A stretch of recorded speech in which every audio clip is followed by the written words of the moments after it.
Welcome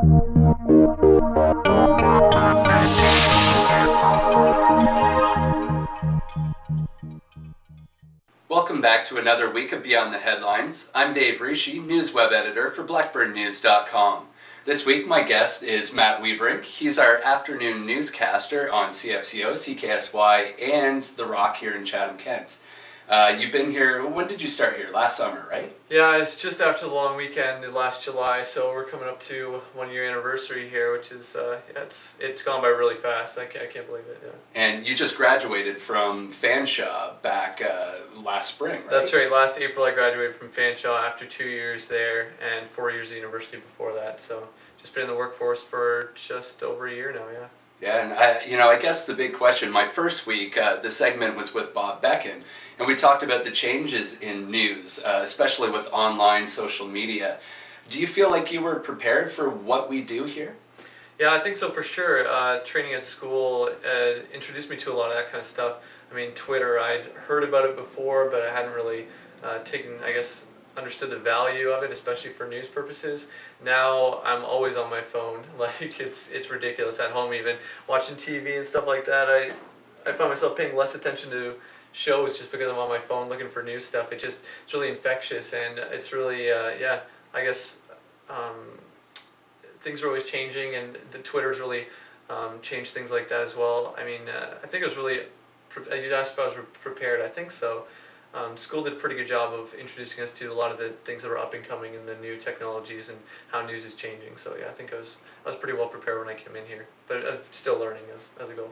How important is that? And I guess, do you think it should be increased? I mean, you went through for radio predominantly. Was there enough online, or do you think there's room for even more online?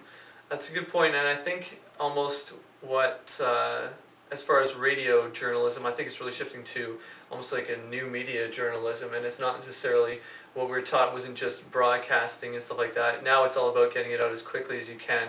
With Twitter, you can get things out before the radio even, which is even faster. It's like immediacy is really what people are looking for too, and breaking the story is almost more important than having the full story right away. So what a lot of people might not know is that, we are a local station, so we have, coverage around Chatham-Kent.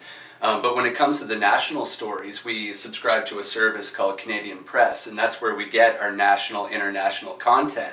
You keep talking about Twitter. Yeah. Twitter is kind of becoming its own news source, isn't it? Yeah, it is. And like you mentioned the Canadian Press and some of these other things we get our wire copy from, sometimes I find myself seeing a story breaking on Twitter and then waiting for it to come through on the wire, and it's almost like you see it first on Twitter and then somewhere else afterwards, where you're confirming details of a story that's already broken.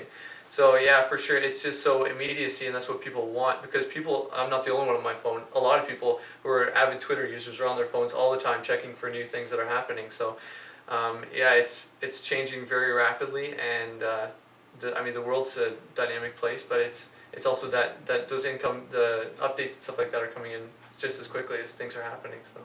So you mentioned, it's only been about a year that you've been in the workforce. For a lot of people in radio or journalists of any medium, you spend the first few years kind of hopping around from place to place. Yeah. You've already kind of set down roots here in Chatham-Kent. Yeah. I guess, why? Why Chatham-Kent? I don't know. It reminds me a lot of home, I think, and it's a comfortable place to be as far as that's concerned. I grew up in Elmer, small town just south of London, and Chatham-Kent reminds me a lot of that area, a lot of rural type farming things.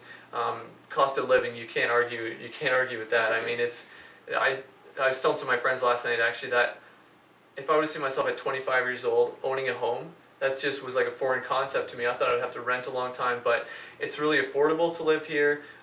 Nice community, very well, I think, connected. There's a lot of things going on because it's so large. There's a lot of things going on in different areas. I mean, you have to travel a little bit to go from place to place. Like I live in Tilbury, work in Chatham, lived in Wallsburg before that, so I've come to know a couple different communities. I guess, what would you say is the favorite part of your job? Favorite part of my job? breaking stories, I think, is my favorite part. It's the most exciting thing when a story's coming through and you're just looking through emails and looking through Twitter and stuff like that, waiting for new details to come out from the reporter out there. I think that's one of the most exciting things. When you have sort of your news stories set out for the afternoon and you sort of know what you're going to be talking about, it can get kind of monotonous in a way, I guess, still. But once that big story comes through, then you just get your adrenaline pumping and your blood's flowing. You can't wait. Can't wait to get it on air and tell everyone about it. So. Okay. Well, thanks for joining me, Matt. No problem. And thanks for watching once again. This is Beyond the Headlines. I'm Dave Rishi.